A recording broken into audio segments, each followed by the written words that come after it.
عنوان: chicken girl کی خوش قسمتی۔ ایک پرانے گاؤں میں عائشہ نام کی ایک نوجوان لڑکی رہتی تھی۔ عائشہ مرغیوں سے محبت کی وجہ سے مشہور تھیں۔ اس کے گھر کے پچھواڑے میں ایک چھوٹا سا کوپ تھا جہاں اس نے ان کی پرورش کی تھی۔ ہر روز وہ انہیں کھانا کھلاتی، ان کے انڈے جمع کرتی اور ان کی ضروریات کو نرم دل سے پورا کرتی۔ جیسے جیسے عائشہ بڑی ہوئی، اسے احساس ہوا کہ اس میں مرغیاں پالنے کا ہنر ہے۔ اس کا ریور بڑا ہوتا گیا اور جلد ہی اس کے پاس اس سے زیادہ انڈے تھے جو وہ جانتی تھی کہ اس کے ساتھ کیا کرنا ہے۔ ایک دن اسے ایک شاندار خیال آیا۔ اس نے گاؤں کے بازار میں انڈے بیچنے کا فیصلہ کیا۔ پہلے تو عائشہ کے انڈے ہٹ تھے۔ گاؤں والوں کو اس کی پیداوار کی تازگی اور معیار بہت پسند تھا۔ بات تیزی سے پھیل گئی اور جلد ہی آس پاس کے دیہات کے لوگ عائشہ سے انڈے لینے آنے لگے۔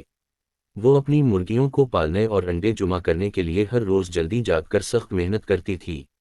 جیسے جیسے عائشہ کا کاروبار بڑھتا گیا، اس نے نہ صرف انڈے بلکہ مرغیاں بھی بیچنا شروع کر دیں۔ صحت مند اور خوش مرغیوں کی پرورش کے لیے اس کی شہرت میں اضافہ ہوا اور اس کی مصنوعات کی مانگ میں اضافہ ہوا۔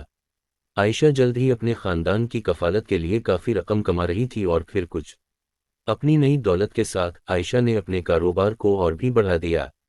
اس نے مزید مرغیاں پالنے کے لیے مزید زمین خریدی اور اپنے بڑھتے ہوئے کاروبار کو سنبھالنے کے لیے مدد لی۔ اس نے دانشمندی سے سرمایہ کاری کی، اپنے کاروبار کو متنوع بناتے ہوئے دیگر زرعی منصوبوں کو شامل کیا۔ سال گزر گئے اور عائشہ خطے کی کامیاب ترین کاروباری خواتین میں سے ایک بن گئیں۔ اس کی محنت، لگن اور اپنے مرغیوں کے لیے محبت رنگ لائی تھی۔ اس نے نہ صرف مالی کامیابی حاصل کی تھی بلکہ اس نے اپنی برادری کی عزت اور تعریف بھی حاصل کی تھی۔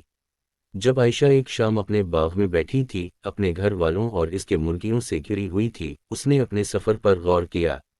مٹھی بھر مرغیوں والی ایک نوجوان لڑکی سے لے کر ایک امیر اور کامیاب کاروباری شخص تک، اس نے بہت طویل سفر طے کیا تھا، اور وہ جانتی تھی کہ اس کی مرغیاں اس کی کامیابی کی کلید تھیں۔